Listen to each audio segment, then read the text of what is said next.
Good morning students, welcome in this video class for class 8th mathematics revision for chapter 3rd। तो देखिए हमने कल exercise 3.1 की revision करी थी, आज हम 3.2 की देख रहे हैं। क्या है उसमें, आपके पास ऐसे ही ट्रायंगल दी हुई है और हमें क्या निकालना है, x की वैल्यू फाइंड आउट करनी है। अब आपको पता है ये 125 का है तो ये कितने का होएगा, 180 में से माइनस कर देंगे 55 का। अब ये कितने का है, फिर 125 तो ये भी कितने का हो जाएगा, 55। अब जैसे ही ये भी 55 ये भी 55 तो ये कितने का आ जाएगा आपके पास, 180 में से माइनस कर देंगे। जैसे ही इसको 180 में से माइनस करोगे तो आपके पास कितना आ जाएगा, और फिर x की वैल्यू फाइंड आउट करोगे तो आपके पास x वैल्यू कितनी आ जाएगी, 110। समझ में आ गया, ये आपका पिछले वाले जैसा ही है। अब इसका ये वाला पार्ट देखिए, इसमें क्या है आपके पास, जैसे ही आपके पास ये सिंबल आ गया है तो इसका मतलब क्या हो गया है, 90। तो अब इसमें भी आपके पास क्या है, 1 2 3 4 5, तो अब 5 है आपके पास, 190 ये भी 90 और ये दोनों आपको गिवन है तो आप ये वाला निकाल सकते हो। 5 साइड है मीन्स आपके पास क्या बनी है, पेंटागन। पेंटागन के लिए आपके पास साइड्स 5 होगी और जो जनरल फॉर्मूला होता है वो क्या है, n-2 मल्टीप्लाई 180। तो सोल्व करेंगे तो एक्सटीरियर वो इंटीरियर एंगल का सम कितना हो जाएगा आपके पास, 540। तो आप जैसे आपको ये पता है, ये पता है, ये भी पता है और ये भी पता है, तो आप ये वाला एंगल निकाल सकते हो। तो कितना हो जाएगा ये एंगल, आप 540 में से माइनस कर दोगे तो ये एंगल निकल जाएगा। जैसे ही ये निकलेगा तो आप ये वाला एंगल भी निकाल सकते हो, ये भी आपका सेम ही है, आप खुद ही करोगे इसको। अब देखिए आगे के समूह को करने के लिए आपको एक फॉर्मूला लर्न होना चाहिए। फॉर्मूला क्या है, each exterior angle is equal to sum of exterior angle divide by number of sides. तो हर एक एक्सटीरियर एंगल की मेज़रमेंट कितनी होती है, जो भी कोई पॉलीगन है उसके जो बाहर के एक्सटीरियर एंगल है उनका sum divide by number of sides. अगर ट्रायंगल है तो 3, क्वाड्रिलेटरल है तो 4, अगर पेंटागन है तो क्या हो जाएगा, 5। अब देखिए सम ऑफ एक्सटीरियर एंगल हर एक पॉलीगन में क्या होता है आपके पास, 360। ये आपको याद रखना है, sum of exterior angle in polygon क्या होएगा, 360। अब आपको पता है 360 है रेगुलर पॉलीगन में, अब ये 360 है और हमें पता है भी नंबर ऑफ साइड्स भी, मान लो 5 है तो हर एक एंगल कितने कितने के हो जाएंगे, 5 से डिवाइड कर देते हैं तो क्या हो जाएगा, 72। तो यानी हर एक जो एक्सटीरियर एंगल है कितना हो जाएगा, 72।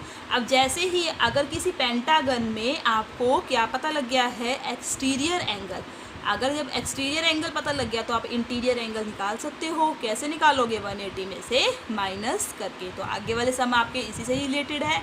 आप एक यही फॉर्मूला लर्न रखोगे, कौन सा, each exterior angle is equal to sum of exterior angle divide by number of sides. तो देखिए आपका सम, जैसे इसमें देखिए find the measure of each exterior angle. अब हमें हर एक एक्सटीरियर एंगल निकालना है, कौन सी रेगुलर पॉलीगन, 9 साइड्स, जिसकी साइड्स क्या हैं, 9। अब हमें पता है फॉर्मूला क्या है हमारे पास, sum of exterior angle divide by number of sides. अब साइड्स कितनी है, 9। सम ऑफ एक्सटीरियर एंगल हमेशा कितना होता है, 360 डिवाइड बाय साइड कितनी है, 9। तो डिवाइड कर देंगे तो कितना हो जाएगा, 40 डिग्री। तो अगर रेगुलर पॉलीगन जिसकी साइड्स क्या है, 9, तो उसमें ईच एक्सटीरियर एंगल कितना होएगा आपके पास, 40 डिग्री। और अगर आपके पास आ जाता है ईच इंटीरियर एंगल तब क्या हो जाएगा, 180 माइनस 40 मीन्स 140। समझ में आ गया है, एक्सटीरियर एंगल और इंटीरियर एंगल निकालने का कोई भी रेगुलर पॉलीगन हो। अब नेक्स्ट आपसे पूछा गया है 15 साइड्स, कितनी साइड्स हैं, 15। तो आपको पता है एक्सटीरियर एंगल का सम 360 डिवाइड बाय 15, तो आपके पास क्या निकल जाएगा, ईच एक्सटीरियर एंगल। तो आगे देखिए क्या है आपके पास, हाउ मैनी साइड्स, अभी यहाँ पे क्या पूछा है, sides. Does a regular polygon have if the measurement of N exterior angle is 24। अब हमारे पास फॉर्मूला तो हम यही यूज़ करेंगे, क्या, each exterior angle is equal to sum of exterior angle divide by number of side. But हमें यहाँ पे क्या गिवन है, दो चीज़ें गिवन है, कौन कौन सी, बस ओनली एक्सटीरियर एंगल क्या दे रखा है, ईच एक्सटीरियर एंगल क्या गिवन है, ईच एक्सटीरियर एंगल कितना है आपके पास 24 डिग्री, 24 डिग्री। अब यहाँ पे ईच एक्सटीरियर एंगल की वैल्यू दी हुई है, यहाँ पे मैंने लिख दिया 24 degree is equal to sum of exterior angle कितना होता है 360, तो क्या लिख दिया 360 divide by number of side, हमें नहीं पता, हमने उसको क्या मान लिया n। तो आप देखिए इक्वल के बाद जाके ये इनकी मल्टीप्लाई हो जाएगी 24 और n is equal to 360, n multiply में इधर साइड जाके क्या हो जाएगा, डिवाइड 360 बाय 24।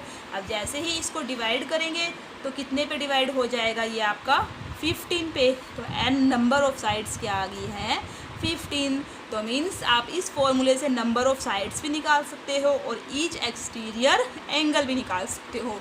एक्सटीरियर क्या, आप इंटीरियर भी निकाल सकते हो। अब जैसे नेक्स्ट सम में देखिए क्या है आपके पास, how many sides does a regular polygon have if each of its interior angle. अब इसमें इंटीरियर एंगल दिया हुआ है, कितना है 165।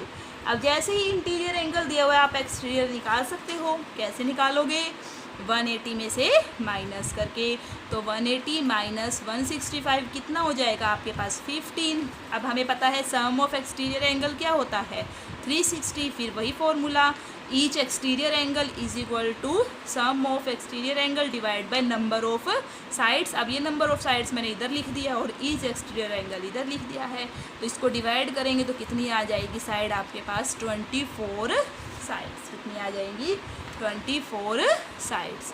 समझ में आ गया है, इस फॉर्मूले को आप लर्न कर लेना, मैं बार बार बोल रही हूँ आपको। अब देखिए फिफ्थ सम में क्या है, is it possible to have a regular polygon, क्या ये पॉसिबल है भी कोई एक रेगुलर पॉलीगन है with of each exterior angle, जिसका एक्सटीरियर एंगल कितना है 22 डिग्री। अब देखो एक्सटीरियर एंगल हमने क्या ले लिया 22 degree, sum of exterior angle कितना होता है 360, नंबर ऑफ साइड्स क्या होंगी 360 बाय 22। अब क्या हो गया, हम इसको डिवाइड करेंगे तो हमारे पास क्या आ गया फ्रैक्शन में, तो नंबर ऑफ साइड्स कभी भी फ्रैक्शन में हो सकती है। हम यही कहेंगे ना रेगुलर पॉलीगन की 3 साइड्स हैं या 4 साइड्स हैं या 5 साइड्स हैं, हम कभी भी ये तो नहीं कहेंगे उसकी 5/2 साइड्स हैं। तो कभी भी number of sides in fraction not possible, so this is not possible. क्या पॉसिबल नहीं है भी, एक्सटीरियर एंगल 22 डिग्री हो ऐसा हो ही नहीं सकता है।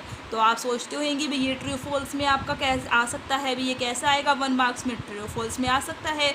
तो आपसे पूछा जा सकता है a regular polygon with of each exterior angle as 22 degree, is it true और फॉल्स। तो आप बताओगे भी क्या, इट इज़ फॉल्स।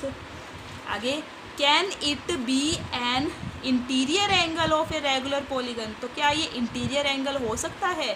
तो देखिए अब देखिए इंटीरियर होने के लिए हमें पास क्या करना पड़ेगा 180 में से माइनस, इंटीरियर एंगल आपको गिवन है क्या 22 डिग्री, अगर हमने इंटीरियर ले लिया तो एक्सटीरियर कितना हो जाएगा 180 में से माइनस कर दिया 158। अब एक्सटीरियर पता है, नंबर ऑफ साइड निकाल लें तो ये फिर हमारे पास क्या आ गई फ्रैक्शन में आ गई, तो ये क्या है, ना ही ये 22 एक्सटीरियर हो सकता और ना ही 22 इंटीरियर हो सकता है। समझ में आ गया, तो ये पॉसिबल ही नहीं है इस तरह की भी कोई भी इस तरह की पॉलीगन बनाए जिसका इंटीरियर और एक्सटीरियर एंगल क्या हो 22 डिग्री। समझ में आ गया है। और नेक्स्ट में आपके पास क्या है, आगे आपके पास आएंगी क्वाड्रिलेटरल। क्वाड्रिलेटरल्स के टाइप आपको बताए गए हैं, कौन कौन से क्वाड्रिलेटरल के टाइप्स होते हैं आपके पास क्वाड्रिलेटरल्स के काफ़ी सारे टाइप होते हैं, जैसे काइट हो गया है, रेक्टेंगल हो गया है, रोम्बस होगी है आपके पास, स्क्वायर होगी है, पैरेललोग्राम हो गया, और ये सबसे बड़ी जो होती है वो क्या होती है आपके पास पैरेललोग्राम। पैरेललोग्राम से ही आगे होती है ये सारी आप प्रॉपर्टी लर्न करोगे। आज के लिए इतना ही। Thank you, have a nice day.